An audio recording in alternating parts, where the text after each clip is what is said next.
पंतप्रधान नरेंद्र मोदी यांनी बुधवारी प्रयागराज महाकुंभमेळ्यात हजेरी लावली आणि पवित्र शाही स्नानही केलं।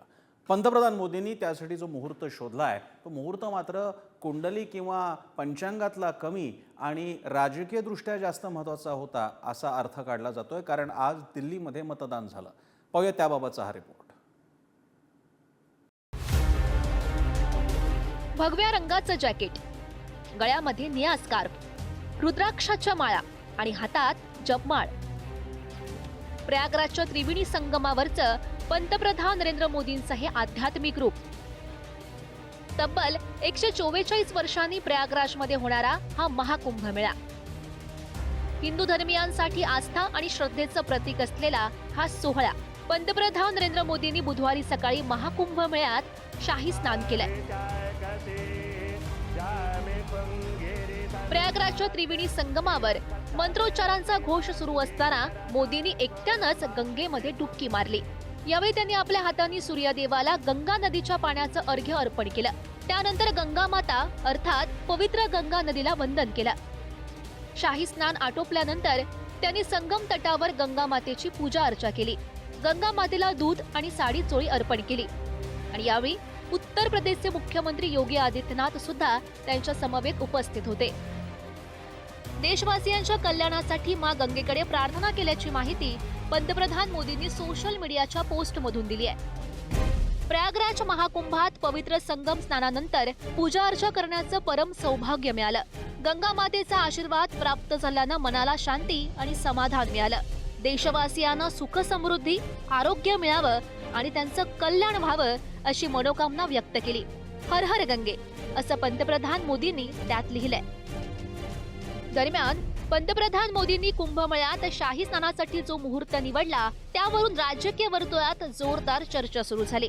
माघ महिना शुक्ल पक्ष अष्टमी तिथीच्या शुभ मुहूर्तावर भरणी नक्षत्रात पंतप्रधान मोदींनी गंगा स्नान केलं। मात्र नेमकं याच दिवशी दिल्ली विधानसभा निवडणुकांसाठी राजधानी दिल्लीमध्ये मतदान सुरू होतं। त्याचमुळे मोदींनी अचूक टायमिंग साधल्याचं बोललं जात आहे। याआधी मोदींनी मतदान आणि देवदर्शनाचं अचूक मुहूर्त साधल्याची अनेक उदाहरणं आहेत। 10 एप्रिल 2016 आसाममध्ये निवडणूक असताना मोदी केरळच्या पुत्तलिंग मंदिरात होते। 8 मार्च 2017 उत्तर प्रदेशात निवडणूक होती। मोदी गुजरातच्या सोमनाथ मंदिरात होते। 12 डिसेंबर 2017 गुजरातमध्ये निवडणूक होती। मोदी मेहसाणाच्या बालाजी मंदिरात होते। 19 मे 2019 लोकसभेचा अखेरचा टप्पा होता। मोदींनी केदारनाथमध्ये 17 तास ध्यानधारणा केली होती। 27 मार्च 2021 पश्चिम बंगालची निवडणूक होती। मोदी बांगलादेशात यथोश्वरी मंदिरात होते। 10 मे 2023 कर्नाटक निवडणूक होती। मोदी उदयपूरमध्ये श्रीनाथजी मंदिरात होते। 7 मे 2024 लोकसभेचा तिसरा टप्पा सुरू होता। मोदींकडून अयोध्येमध्ये राम मंदिरात पूजा करण्यात आली।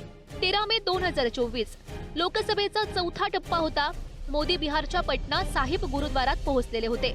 20 मे 2024 लोकसभेचा पाचवा टप्पा मोदी पुरी आणि जगन्नाथ मंदिरामध्ये पोहोचलेले होते।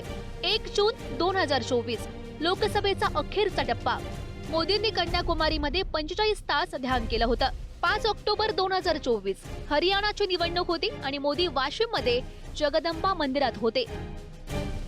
बहुत समय से ये जो दिखावे की जो राजनीति हो रही है वो फिर से दिखाई दे रही है कि प्रधानमंत्री आज जब दिल्ली में वोटिंग का समय है और सब अपने घर में हैं और वह अपना वोट का इस्तेमाल कर रहे हैं और अपने टीवी देख रहे हैं, तो उसी समय प्रधानमंत्री जी वहाँ डुबकी लगा रहे हैं या जो भी अपना प्रार्थना कर रहे हैं। पर ये समय, ये दिन, ये तरीका वो कोई और भी दिन कर सकते थे जब भी उन्होंने कुंभ जाना था, पर आज ही क्यों, जहां वो हर टीवी पे नजर आ रहे हैं, वो मुझे लग रहा है ये प्रचार करने का एक और तरीका होता है।